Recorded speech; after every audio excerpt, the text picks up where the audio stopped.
నన్ను ప్రత్యర్థులు ఏ క్షణమైనా చంపేస్తారని భయమేస్తోంది. ఇది అక్షరాల ఓ దేశానికి చెందిన యువరాజు వ్యాఖ్యలు. Saudi crown prince Mohammed bin Salman America చట్టసభ సభ్యులతో ఇలా గోడు వెళ్లబోసుకున్నారు. తన వ్యక్తిగత భద్రతపై ఆందోళన వ్యక్తం చేశారు. తనను హత్య చేస్తారేమోనని భయపడుతున్నట్లు చెప్పారు. యువరాజు ఆందోళన నేపథ్యంలో సౌదీ అరేబియా రాజకీయ స్థిరత్వంపై ఆందోళనలు చెలరేగుతున్నాయి. ఈ విషయాన్ని అమెరికన్ వెబ్సైట్ పొలిటికో నివేదించింది. ఇజ్రాయెల్తో శాంతి ఒప్పందం తన ప్రాణాల మీదకు తెస్తుందని అమెరికా చట్టసభ్యుల వద్ద మహమ్మద్ బిన్ సల్మాన్ ఆందోళన వ్యక్తం చేశారట. సౌదీ అరేబియా, ఇజ్రాయెల్ మధ్య సంబంధాలను సాధారణీకరించే ఒప్పందం చేసుకోవడం ద్వారా తన ప్రాణాలను పణంగా పెట్టారని ఆక్షేపించారు. పాలస్తీనాలో ఆందోళనలను పట్టించుకోకుండా ఇజ్రాయెల్తో సంబంధాలను సాధారణీకరిస్తే తనను హత్య చేస్తారన్నారు. అయితే ఇజ్రాయెల్తో సంబంధాలు బలోపేతం చేసుకోవడానికి తాను సిద్ధంగా ఉన్నానని తెలిపారు.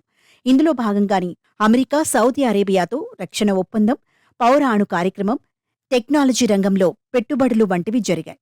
ఇజ్రాయెల్తో శాంతి ఒప్పందం కుదుర్చుకొని హత్యకు గురైన ఈజిప్టు నేత అన్వర్ సాదత్ పేరును ఆయన యుఎస్ ప్రతినిధుల ముందు ప్రస్తావించారు.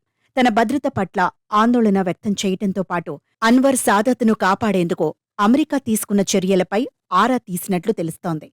శాంతి ఒప్పందాన్ని ఖరారు చేయడంలో తాను ఎదుర్కొనే బెదిరింపులు, గాజాలో యుద్ధం కారణంగా ఇజ్రాయెల్ను వ్యతిరేకిస్తున్న అరబ్ దేశాల్లో తనపై కోపాన్ని చల్లార్చేందుకు ఎలాంటి చర్యలు తీసుకోవాలన్న దానిపై కూడా అమెరికా ప్రతినిధులతో చర్చించినట్లు తెలుస్తోంది.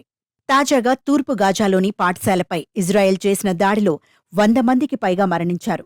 గాజాలో 10 నెలలుగా జరుగుతున్న యుద్ధంలో ఇప్పటి వరకు 40,000కు పైగా పౌరులు మరణించారు. ఈ అంశంపై సౌదీ అరేబియాలోనూ వ్యతిరేకతలు వ్యక్తమవుతున్నాయి.